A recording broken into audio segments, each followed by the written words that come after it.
গেছিলাম মাননীয় রাজ্যমন্ত্রী এবং প্রধান সচিবের কাছে যে অন্য রাজ্যগুলোতে আমি কিছুদিন আগে পাটনা গেছিলাম, সেখানে স্বাস্থ্যমন্ত্রীর অফিসে দেখে এসেছিলাম যে কন্ট্রোল রুম সমস্ত sub division hospital, district hospital, medical college, state হসপিটালগুলোকে ডাইরেক্ট মনিটরিং হচ্ছিল, পরিষ্কার আছে কিনা, এমার্জেন্সিতে রুগী পড়ে আছে কিনা, আউটডোরে ব্রোকার আছে কিনা, ঠিকঠাক হচ্ছে কিনা, বাইরে যে হসপিটালের একটি সুন্দর স্বাস্থ্যসম্মত পরিবেশ ঠিকঠাক আছে কিনা, গার্বেজ ক্লিনিং আছে কিনা, এইসব জিনিসগুলো আমি ওখানে দেখে এসেছি। আমি মাননীয় রাজ্যমন্ত্রী এবং প্রধান সচিবকে বলেছিলাম যে এখানে একটা এরকম বানান, এরা পুরোটা এখনও রেডি হয়নি, ইট উইল টেক টাইম, আরও 1 মাস লাগবে। আজকে 15-16টা স্টেট হসপিটাল এবং পাশাপাশি জেলার 2-1টা হসপিটালে ওরা করেছেন। আমি কিছু সাজেশন দিয়ে গেছি, মাননীয় মন্ত্রী নোট করেছেন, প্রধান সচিব নোট করেছেন। আমি এটাকে 30শে জুলাইয়ের মধ্যে বলেছি সাব ডিভিশন লেভেলে নামিয়ে দিতে এবং কিচেন পর্যন্ত মনিটরিং করতে, বাইরে পার্কিং এবং যেখানে আমাদের ফেয়ার প্রাইস সব রয়েছে, আগামী দিনে জনঔষধি কেন্দ্র হবে, সেই জায়গাগুলো ঠিকঠাক করে দেখতে। ওয়ার্ডের ভিতরে কিছু রেস্ট্রিকশান রয়েছে হেলথ গাইডলাইনে, রুগীদের দেখানো যায় না, কিন্তু মেঝেটে যে পরিষ্কার আছে কিনা দেখানো, বা আমাদের এমার্জেন্সিতে কোনো রুগী পড়ে আছে কিনা, একটা হসপিটালের যে পরিবেশ এবং যে পরিষেবা, এই দুটো ঠিকঠাক করার জন্যই একটা মনিটরিং দরকার আছে।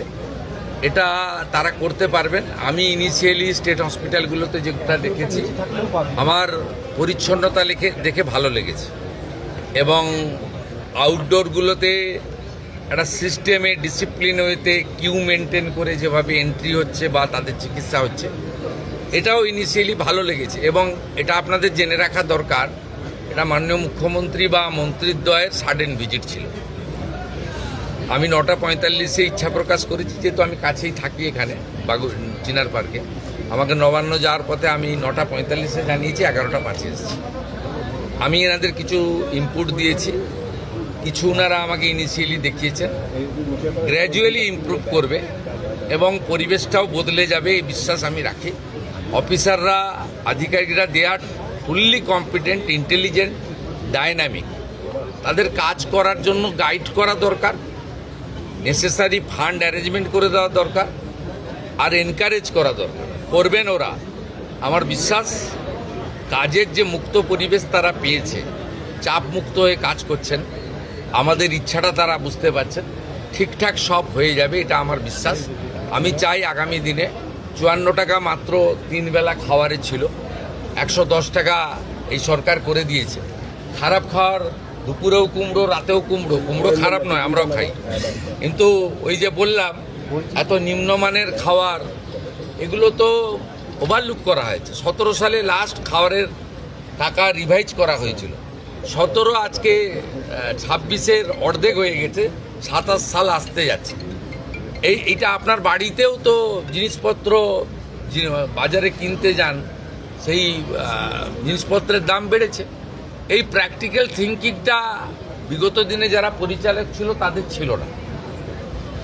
তারা এই যে ছোট ছোট বিষয়, মিড ডে মিলে 6 টাকা 70 পয়সা ভারত সরকার দিচ্ছে, আপার প্রাইমারিতে 10 টাকা পায়, তাহলে প্রাইমারির বাচ্চারা কেন নিম্নমানের খাবার পাবে? সেটা আমরা যে 10 টাকা করেছি। একইভাবে গর্ভবতী মহিলাদের যারা ICDS 12 টাকা ছিল, সেটাকে আমরা 14 টাকা করেছি। সেখানে আপনার 8 টাকা ছিল ICDS-এর, একদম ছোট শিশুরা যায় যারা স্কুলে যায় না, 5-এর নিচে, সেই শিশুদের খাওয়ারেও আমরা 8 টাকার জায়গায় 10 টাকা করেছি। আমাদের চিন্তা ভাবনাটা সবসময় প্রান্তিক এবং অর্থনৈতিকভাবে দুর্বল মানুষের জন্য আছে। কারণ কোনো নেতা মন্ত্রীর লোকেরা সরকারি হসপিটালে যায় বলে আমার জানা নেই, তারা প্রাইভেট হসপিটাল অ্যাভেল করে, বড় বড় আধিকারিকরাও তাই করেন, যারা হাই ইনকাম গ্রুপ। ন্যাচারালি এখানে যারা আসেন তাদেরকে পরিষেবা দিতে হবে এবং সব হসপিটাল থেকে দালাল রাজ মুক্ত করতে হবে এবং মানুষকে সুন্দর পরিষেবা দিতে হবে। এবং আমরা ভারত সরকার নাম দিয়েছে আয়ুষ্মান মন্দির। মন্দিরে যেমন পবিত্রতা থাকে, শুদ্ধতা থাকে, স্বচ্ছতা থাকে, একাগ্রতা থাকে, সেবাপরায়ণতা থাকে, সেই ভাবটা স্বাস্থ্য কেন্দ্রগুলোতেও আসবে। এই লক্ষ্য নিয়েই কিন্তু এখানে আমরা কাজ করছি। স্বাস্থ্যকর্মীদের তো সুরক্ষা আমরা দিবই, এবং তারা, আমি নার্স বোনেদের দিদিদের দেখলাম অ্যাপ্রন গ্লাভস সুন্দর করে ড্রেসে আছেন, খুব সুন্দর। আমি প্রধান সচিবকে বলেছি মন্ত্রীদ্বয়কে রেখে সামনে যে ল্যামিনেশন করা ব্যাচ করে দিতে। আপনারা মাঝে মাঝে দেখান যে ইঞ্জেকশন দিয়ে ফেলেছে, ট্রলি যার নিয়ে যাওয়ার কথা, যার সিকিউরিটি দেওয়ার কথা সে সেলাই করে দিয়েছে। এইটাকে সেগ্রিগেট করার জন্য, চিহ্নিত করার জন্য বা আলাদা করার জন্য বিভিন্ন স্তরে বিভিন্ন কালারের ল্যামিনেশন করা ব্যাচও চালু করতে বলা হয়েছে। এবং আমি যেটা কলকাতাতে জোর দিতে বলেছি, তারাতলার ইনসিডেন্টের পরে নিজে চোখে দেখার পরে, এখানে ট্রমা দরকার বলতে নেই, কিন্তু বড় ডিজাস্টার হলে গেলে কিন্তু সামলানোর ক্ষমতা সরকারি হসপিটালের নেই। 50-100 জন পর্যন্ত সামলে দিতে পারে, আমি দেখেছি। তাই অন্তত 250 জনকে মানে 1 মিনিটে প্রাইমারি পরিষেবা দিতে পারেন এমন একটা ট্রমা সেন্টার বানানো উচিত।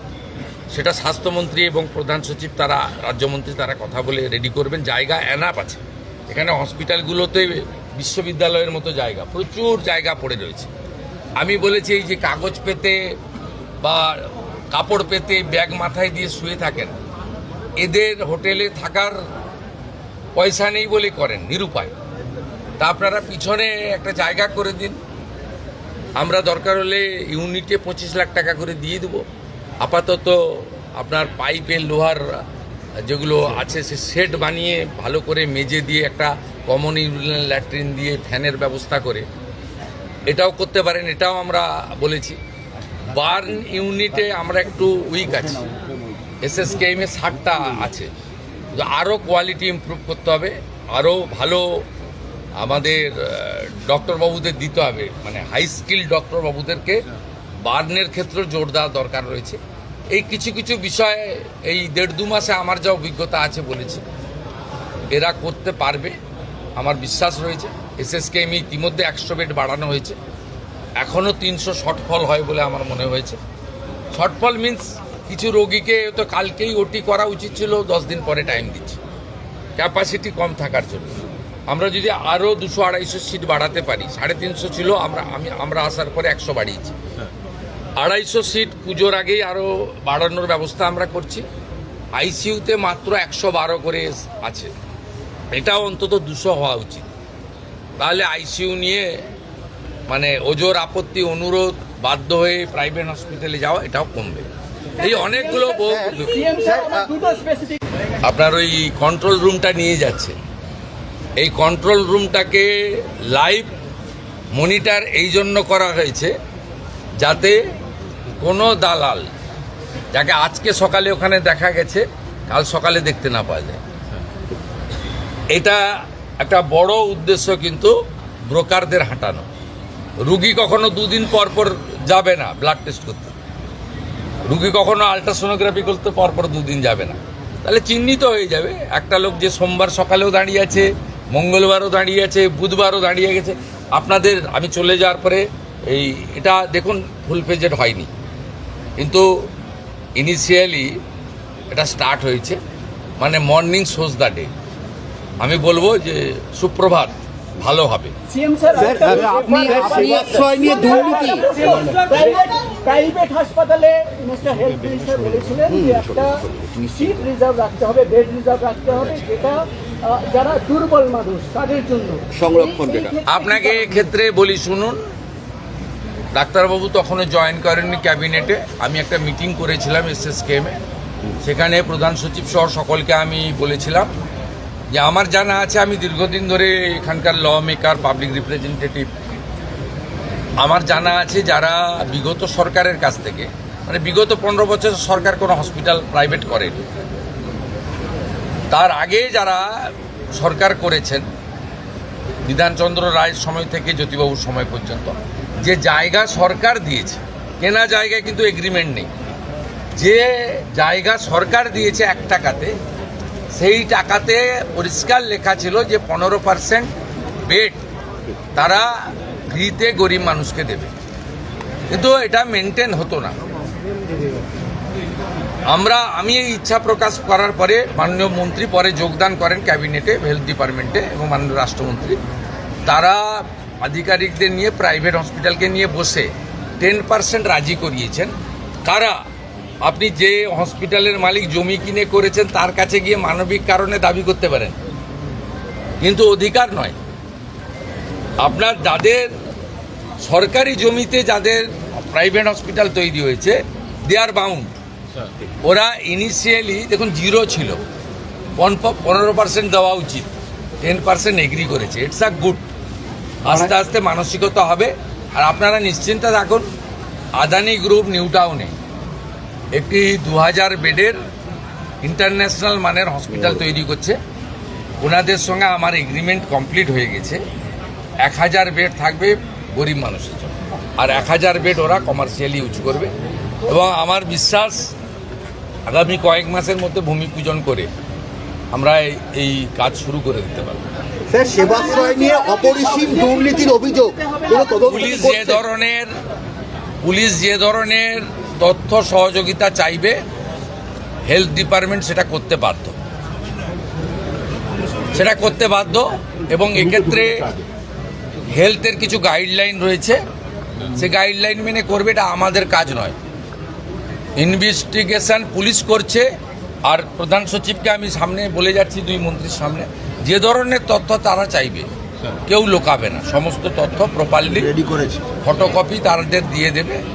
তা খুব পরিষ্কার রয়েছে, অ্যাক্ট অনুযায়ী কাজ হবে।